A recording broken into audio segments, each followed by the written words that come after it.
What's up, XRP Army? Brad Garlinghouse did an incredible interview with Chris Vasquez, a 1 hour podcast style. And easily, I think it's the interview of the year for crypto. I watched the entire thing this morning so that I could dissect and make a beautiful thread with all the key points to save you guys an hour. But of course, if you guys want to watch the whole thing, I will link it in the video description. Brad says, covered everything from making a dent in the universe with Ripple to the lessons learned over the years in Silicon Valley with Chris Vasquez. Thanks for the chat. Guys, hit the subscribe, hit the like. Again, I will link this entire podcast. It's 58 minutes long, but to save you 58 minutes, let's go ahead to the thread I just posted this morning.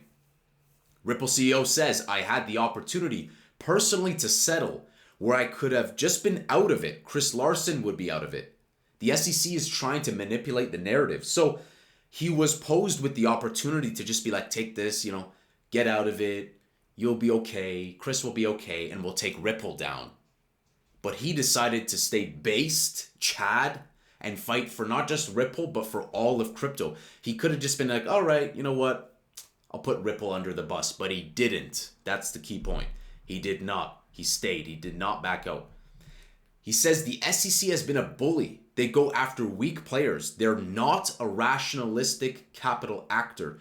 There's no downside for them spending another $100 million of time, energy, and resources, right? It's very illogical because if we're business owners, whatever, we are losing time and energy. We don't have unlimited capital, but notice the SEC just acts like it's a fantasy world. Just keep going, sue them until they're bankrupt. So that is a valid point. He goes on to say, I'm so optimistic on what the future of crypto looks like. The market will be measured in many trillions. It's unfortunate as a US citizen to see the US fall behind. More on that later, and also on the market cap, crazy predictions. He says we unfortunately as citizens of the world can't trust our governments to manage monetary policy in a long-term responsible way. There's a lot of evidence to support that. I agree. The USD is the best and has been devalued by 90% in 50 years. Now, he also said, not best, obviously there's some nuance, but just generalization here. That devaluation is crazy, corroding like mad. Brad says 2.5 trillion, the global crypto market cap, right? I think this is an easy 10x in the next 5 to 10 years. That would pave the way for like a $500,000 BTC and beyond. He says that feels safe. Because Chris asked him, conservative? He's like, that feels safe. I'm incredibly bullish. 5 trillion by the end of this year. That's literally verbatim quote, guys. I make sure I quote exactly what they say, and I put parenthesis if it needs elaborating. Garlinghouse says the US government is going after Tether. What have I been saying, bro? I've been talking about how they're going after them. It's not going to go away because he says, I view Tether as a very important part of the ecosystem. I don't know how to predict the impact. So the uncertainty, this doesn't mean that Tether is going to disappear. It's just going to be a scapegoat, maybe for a little bit, temporary, transient, to cement US dominance and also flow capital into maybe their favorite stablecoins, USDR. Man, if it is USDR, guys, if it's USDR, I'm the XRP commander, Ben can go whatever, he's going through his manic modes. Brad Garlinghouse says, some of the people I respect the most are behind the scenes. Bitcoin maximalists. I respect the hell out of them. The industry needs spokespeople. We can't all be anonymous Satoshi Nakamotos. So he's saying here that he has respect for the people who are behind the scenes, who don't really get the credit always. But, they're part of it. Think of the people in service, the plumbers, the construction men. They don't get all the clout and fame, but they're integral to society. At the same time, he has respect for dissent and a variety of views. One thing I love about Brad is that he's so initiative-taking, pro-risk. He says, if we're not failing, we're not taking risk. And I see the opposite of that. A project that I just left, Cascade Finance, is a project that, one of the guys was just too much anti-initiative, and it starts to hurt the project. And sometimes you got to take initiative. You got to take initiative. You need to take initiative because it is the 10th thing that lands on the wall that sticks. It's not the first one. 50 Cent didn't release Indie Club in the very beginning.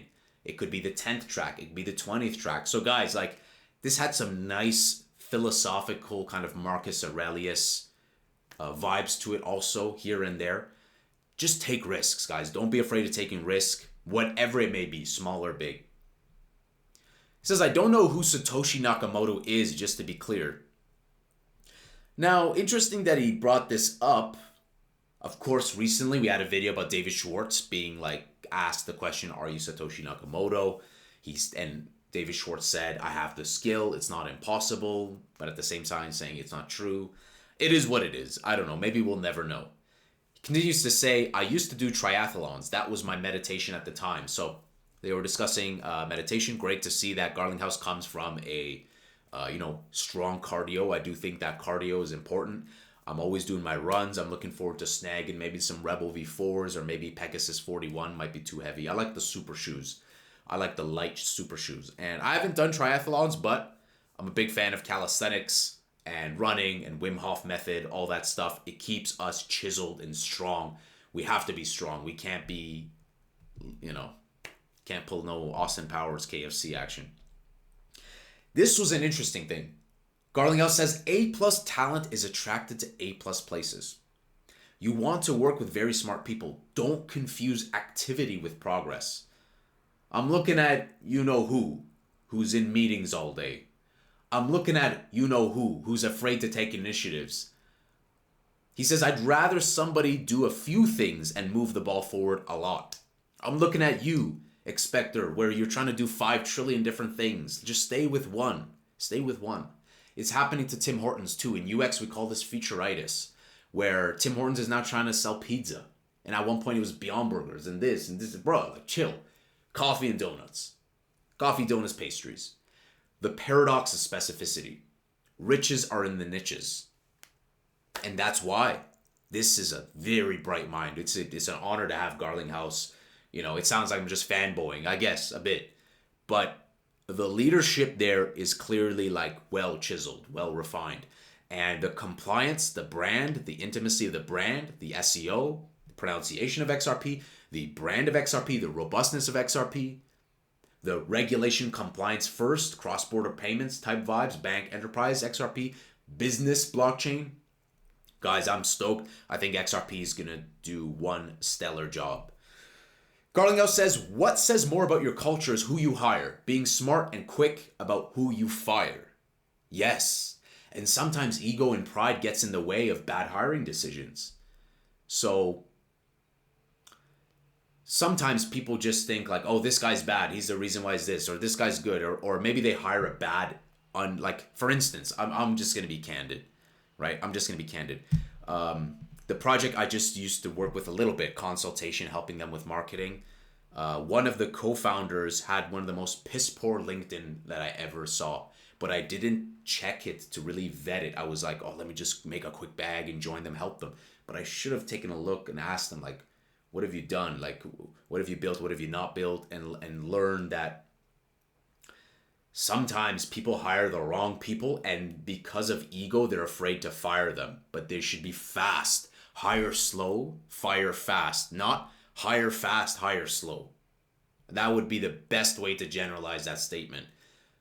And we think about the businessmen who have been highly successful. It's that. Now, yes, maybe letting them go through the trials of failures to see initiative taking and high risk appetite. That's all good stuff. But I think that's a core tenet of hire slow, fire fast. Because if you hire fast, fire slow, you're just going to drain all capital, waste time. And to the credit of this, those A+ talent won't come to you because they won't see progress because you're just hurting initiative. So what a beautiful, well-rounded statements by Garlinghouse. He also noted that who you promote is the most important one. You don't want to promote some lard ass who has no idea what to do. You don't want to promote you don't want to be in a gym and you promote Fat Bastard and be like, yo, like you're the new coach. The CFO ranked up, joined 7 years ago. Same with the president, ranked up, joined 10 years ago. A+ players want progress. On humility, he says the key is having the humility to identify when you made a mistake, admitting the mistake, and learning from it. We've talked about some CEOs who are really bad at admitting mistakes. It's not my playbook. Yeah, this happens all the time. This happens all the time. I hosted a space with XRPL Labs on the Expector account. CEO joins on the same phone, crashes the whole thing, screws over the entire thing. But it was okay. Move forward, make failures. It's okay. We learn from it. But you have to be honest. Honesty is key. Because when confronted with the question, the CEO that I had at the time was like, oh, he said yes in a very slow manner. And how you do one thing is how you do everything, right? How you do one thing is how you do everything. Lying can be through omission. Lying can be through obscuring the details, right? Lying can be bending and twisting, and it doesn't serve your purpose, legend. Angry Crypto Fam is about distilling this BS space of like being high on each other's farts and diluting information. No. I was inspired by Angry Joe. I was inspired by Worth a Buy. I was inspired by guys who called out bad games for being bad games, right? Like the Maddens of the world and the corporate commanders of the gaming space. How it's, there's still good games, but like, there's a big lack. The same thing with crypto is that we need more people who are going to be taking risk, taking initiative, fostering growth, but not being sly bad actors and deceiving their communities and themselves ultimately. Ultimately hurts them the most if they but knew. Christ is King of Kings. That's that. Remember that. Remember that. If there was one core message of Angry Crypto, it's Jesus Christ is King of Kings. Ripple CEO Brad Garlinghouse says, if you're not taking risk, you're dying. Creating a culture that embraces risk has to tolerate failure. If you don't tolerate that failure, you're not going to enable that risk. I want to keep pushing risk based. That's based. So guys, easily interview of the year. Appreciate it, Chris, for setting that up. These things people take for granted, like setting up these interviews and doing the whole podcast thing. It's not simple. All the editing that has to go down. So this type of long form content, very valuable, and definitely easily interview of the year to me.